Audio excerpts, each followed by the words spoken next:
Your phone knows more about you than your best friend, and it's probably not protected.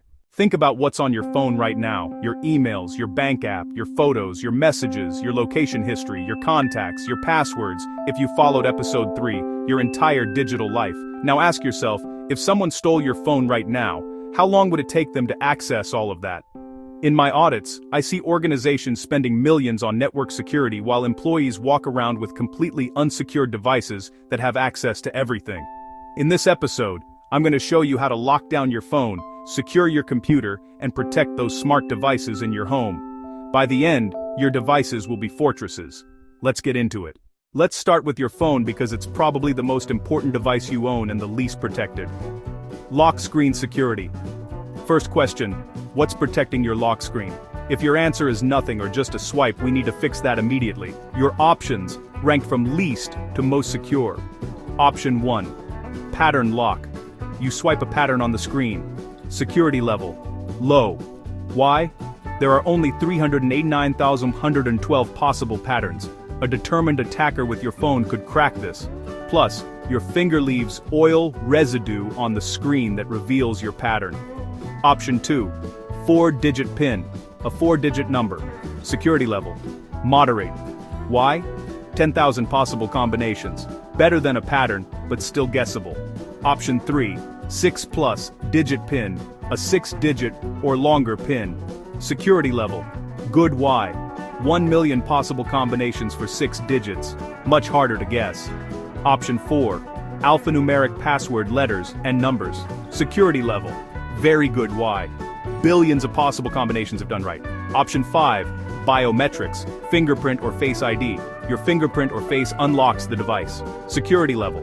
Very good, with caveats. Here's the thing about biometrics. They're convenient and reasonably secure from most threats.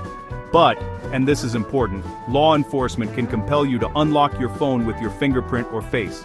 They can't compel you to give up a password, in most jurisdictions.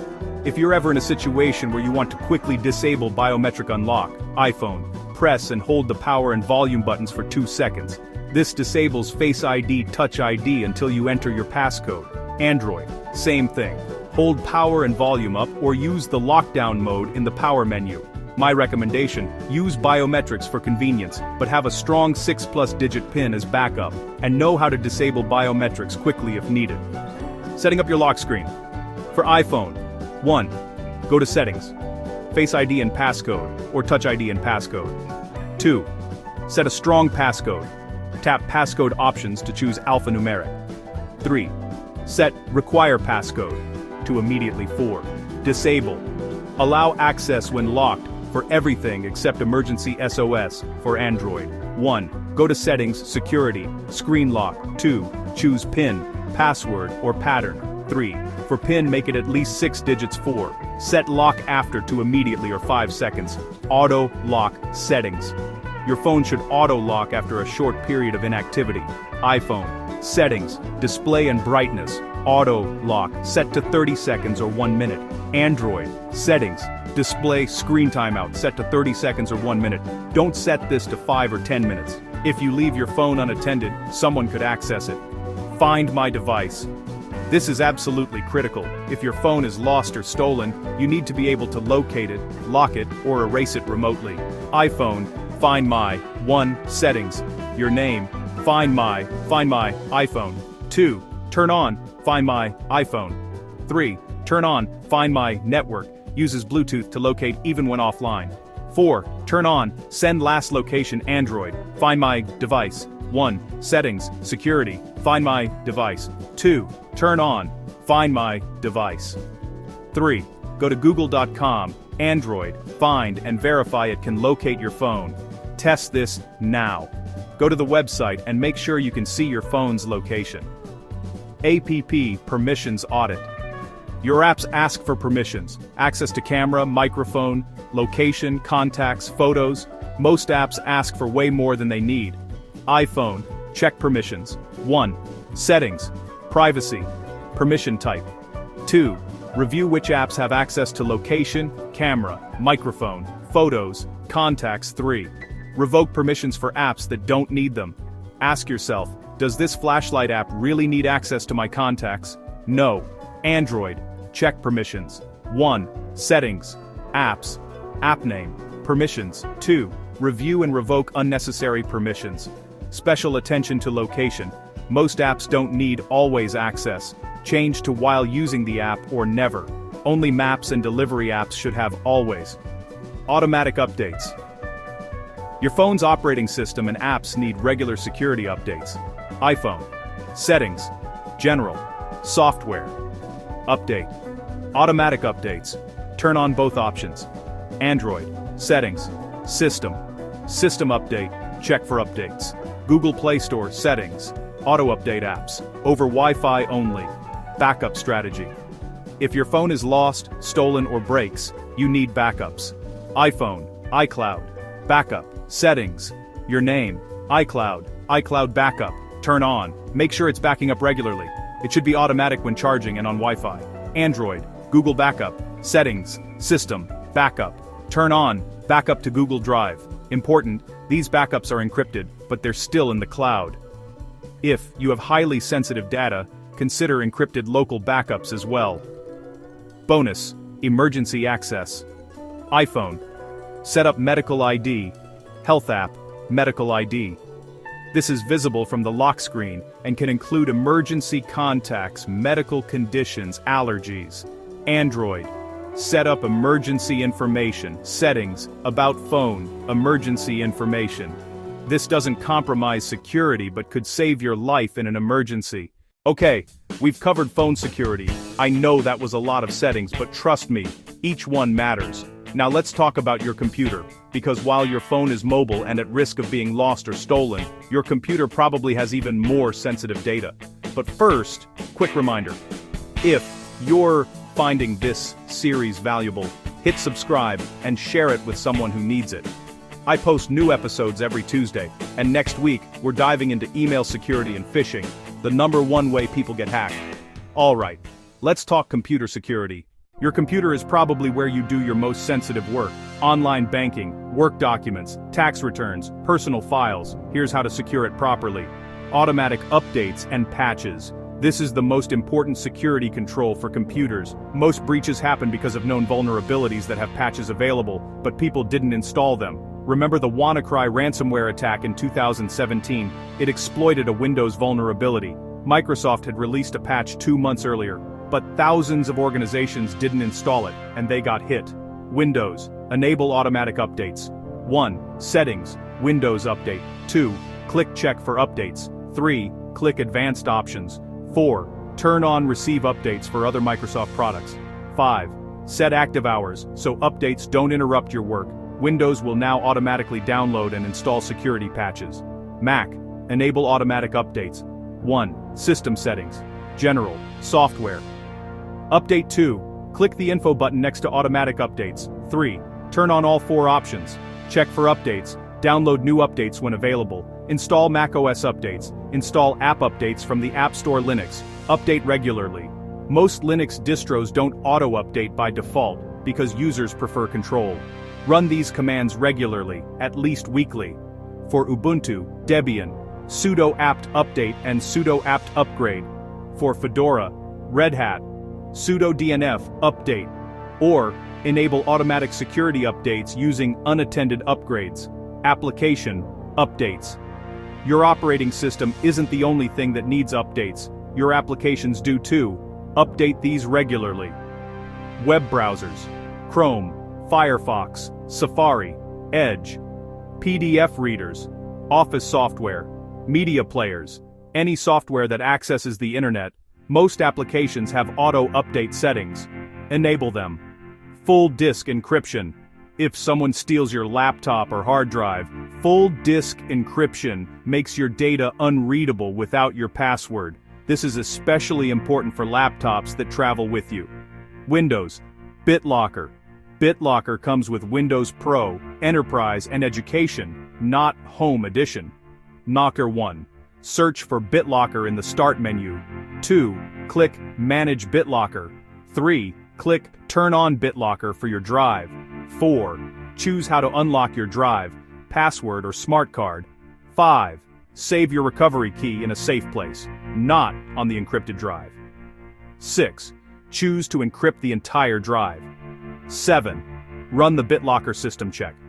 This will take some time depending on drive size. Windows Home users, use VeraCrypt, free, open source. Mac, FileVault. FileVault comes with all Macs. 1. System settings, privacy and security. 2. Scroll down to FileVault 3. Click, turn on FileVault. 4. Choose how to unlock, iCloud account or recovery key. 5. Save your recovery key securely. Linux? Yes.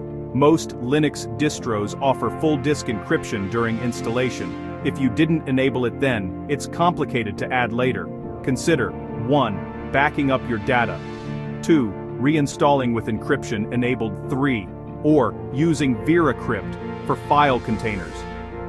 Important, full disk encryption protects your data if your device is stolen while off. It doesn't protect you while the computer is running and unlocked. Firewall configuration. A firewall controls what network traffic can enter or leave your computer. Windows. Firewall, it's on by default, leave it on, to check. 1. Search for Windows security. 2. Click Firewall and Network Protection. 3. Ensure all 3 network types show firewall is on Mac Firewall. It's off by default, surprisingly. Turn it on. 1. System settings. Network. Firewall. 2. Turn on the firewall. 3. Click Options. 4. Turn on block all incoming connections if you're on public Wi-Fi Linux Firewall. Most distros come with a firewall. Ep5 firewalled. Enable it. Ubuntu. Sudo UFW enable. Antivirus and anti-malware. Do you need antivirus in 2025? Yes, but probably not what you think. Windows. Windows Defender, built-in, is excellent and sufficient for most users. You don't need to buy third-party antivirus. Make sure it's enabled. 1. Windows Security. Virus and threat protection. 2. Ensure real-time protection is on Mac. Macs are more secure by design, though not immune. Mac OS has Xprotect and Gatekeeper built in. For extra protection, consider Malwarebytes, free version is fine. Or just practice safe browsing habits. Linux, less targeted by malware, but not immune. ClamAV is available if you want antivirus. More important than antivirus, don't download sketchy software. Don't click on suspicious links. Use your brain. That's your best antivirus. Screen lock and sleep. Settings. Your computer should lock automatically when you step away. Windows 1. Settings. Personalization. Lock screen. 2. Click Screen Timeout Settings. 3. Set on battery power. Turn off after to 5 minutes. 4. Set. When plugged in, turn off after to 10 minutes. 5. Then, Settings. Accounts. Sign-in options. 6. Set. If you've been away, when should Windows require you to sign in again? To 1 Minute Mac. 1. System settings. Lock screen. 2. Set start screen. Saver when inactive to 5 minutes. 3. Turn on require password after screen. Saver begins or display is turned off and set to immediately. Browser security settings. You probably spend most of your computer time in a web browser. Secure it. All browsers. 1. Enable automatic updates. 2. Clear cookies regularly, monthly. 3. Use HTTPS only mode.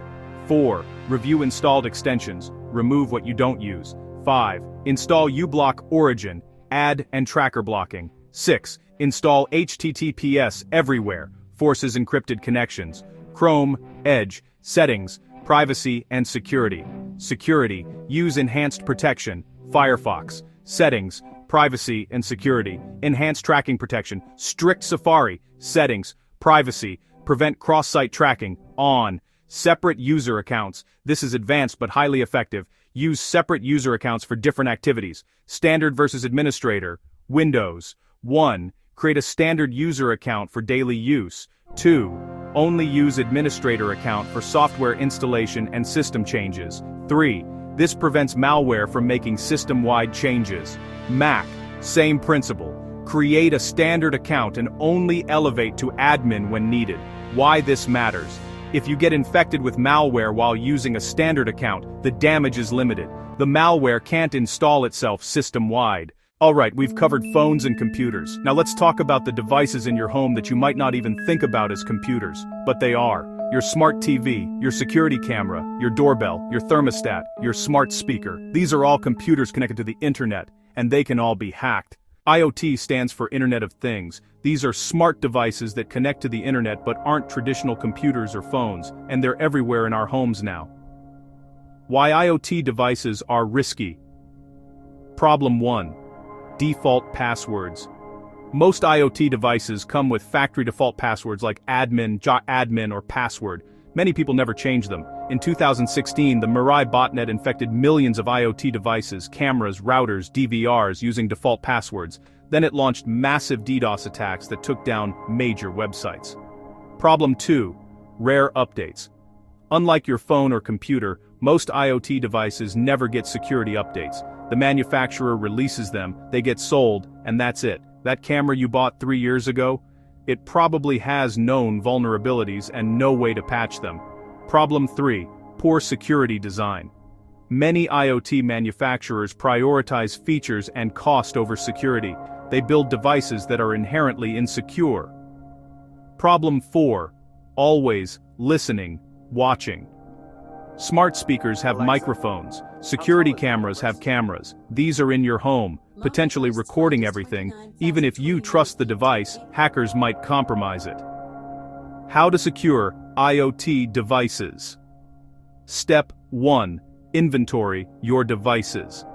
Make a list of every smart device in your home. Smart TVs, security cameras, video doorbells, smart speakers, Alexa, Google Home, etc. Smart thermostats, smart locks, smart light bulbs, fitness trackers, baby monitors, robot vacuums, everything that connects to Wi-Fi or Bluetooth. Step 2. Change default passwords. For every device, 1. Check if it has a default password. 2. Change it to a strong, unique password.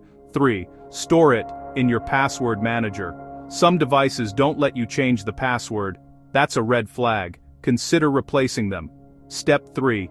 Update firmware. Check if your devices have firmware updates available. Usually this is in Amsterdam. The device's mobile app, the device's web interface, if it has one. The manufacturer's website. Update everything. Then check quarterly for new updates. Step 4. Disable unnecessary features. Many smart devices have features you don't use. Examples. Remote access. If you don't need to access the device from outside your home, disable this. Voice purchasing on smart speakers. Cloud storage if you have local storage. Every feature is a potential attack surface. Disable what you don't need. Step 5. Use a guest network. This is the most important step. Remember in episode 4 when we talked about setting up a guest network on your router? This is why. Put all your IoT devices on the guest network, separate from your computers and phones. Why? If a hacker compromises your smart light bulb, yes, this has happened, they can't then access your computer or phone. They're on separate networks. To set up, 1. Log into your router, usually 192.168.1.1 or 192.168.0.1. 2. Find guest network or guest Wi-Fi settings. 3.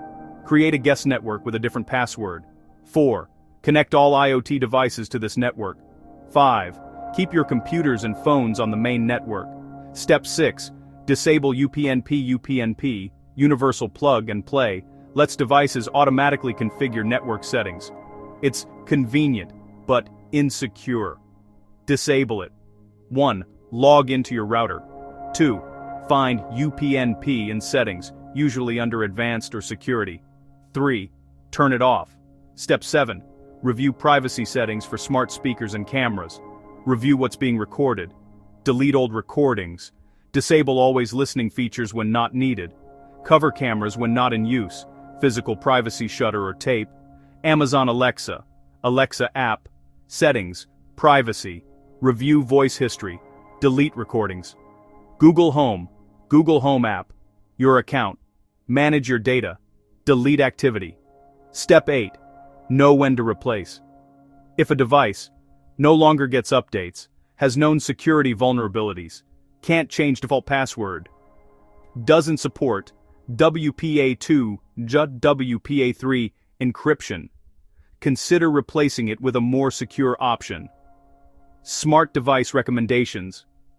When buying new smart devices, look for devices that receive regular security updates, brands with good security track records, local storage options, not just cloud, ability to disable internet connectivity, strong encryption support. Avoid cheap no-name brands from random sellers, devices that require cloud connectivity to function, devices without password options. Bonus: wearables, smartwatches, fitness trackers. These collect a lot of data about you. Location history, heart rate, sleep patterns, health metrics. Security tips: use a passcode on the device. Review app permissions on your phone. Check privacy settings in the companion app. Understand what data is being shared with third parties. Read the privacy policy. I know, boring but important. Many fitness apps share or sell your data. Know what you're agreeing to. Okay, you've secured all your devices, but what if something still goes wrong? What if your phone is stolen or your laptop is lost? Here's your immediate response plan. If your phone is lost or stolen, immediate actions, within minutes. Step 1. Use Find My Device to locate it. iPhone, iCloud.com, find. Android, google.com, Android, find. Step 2. If you can see it's nearby, use Play Sound. Step 3. If you can't get it back immediately, put it in lost mode, iPhone, or lock, Android. This locks the device, displays a message with contact info, shows its location. Step 4. If you're certain you can't recover it, use Erase Device. This wipes all data remotely. Warning: you won't be able to track it anymore after this. Only do this if you're absolutely sure. Follow-up actions within hours. Step 5. Change passwords for critical accounts from another device. Email, banking, any account with saved payment methods. Step 6. Call your mobile carrier. Report the phone stolen. Suspend service. They can blacklist the IMEI so it can't be used. Step 7. File a police report. You'll need this for insurance claims. Get a case number. Step 8. Contact your insurance, if you have device insurance. If your computer is lost or stolen, similar process, Mac. Go to iCloud.com, find. Select your Mac. Use Lost Mode or Erase Mac Windows. Go to Account Microsoft.com devices. Select your device. Use Find My Device. Note: this only works if you enabled it beforehand. For any computer. Step 1. Change all passwords from another device. Step 2. If you use your computer for work, notify your IT department immediately. Step 3. Review recent account activity for signs of unauthorized access. Step 4. File police report. Step 5. Contact insurance. Prevention. The best response plan is prevention. Enable Find My Device before you lose it. Check this today. Use full disk encryption. Keep backups. Use strong lock screen security. Never leave devices unattended in public. If your device is encrypted and locked, the thief can't access your data. They have a brick, not your personal information. That's the goal. Let's recap what we covered in this episode. First, mobile device security, strong lock screens, Find My Device enabled, app permissions audited, automatic updates turned on, and regular backups. Second, computer security, automatic updates, full disk encryption, firewall enabled, screen lock configured, and browser security settings optimized. Third, IoT and smart devices, change default passwords, update firmware, use guest network, disable unnecessary features, and review privacy setting. Fourth, lost, stolen device response, use Find My Device, enable lost mode, change passwords, contact carrier, file police report. Your action steps for this week: for your phone, set a strong lock screen, 6+ digit PIN minimum. Enable Find My Device and test it. Audit app permissions. Enable automatic updates. Verify backups are working. For your computer, enable automatic updates. Turn on full disk encryption, BitLocker, File Vault. Configure screen lock, 5 to 10 minutes max. Enable firewall. Install browser security extensions. uBlock Origin, HTTPS everywhere. For IoT devices, create inventory of all smart devices, change default passwords on all devices, set up guest network on router, move IoT devices to guest network, review privacy settings on smart speakers, cameras, This is a lot, but you don't have to do it all in one day. Start with the most critical: phone lock screen, Find My Device, and computer encryption. Then work through the rest over the week. In episode 6, we're tackling email security and phishing. This is where 91% of cyber attacks start. I'm going to teach you how to spot phishing emails with 99% accuracy and what to do if you accidentally click on one. This is probably the most important episode in the entire series. Don't miss it. Click here to watch episode 6, where I break down real phishing emails, show you the red flags attackers use, and give you a step-by-step response plan if you get phished. If you haven't already, download the device security checklist in the description. It has every setting we discussed today, with step-by-step screenshots for both iPhone and Android, Windows and Mac. Thanks for watching, and I'll see you next week for the email security episode. Stay secure.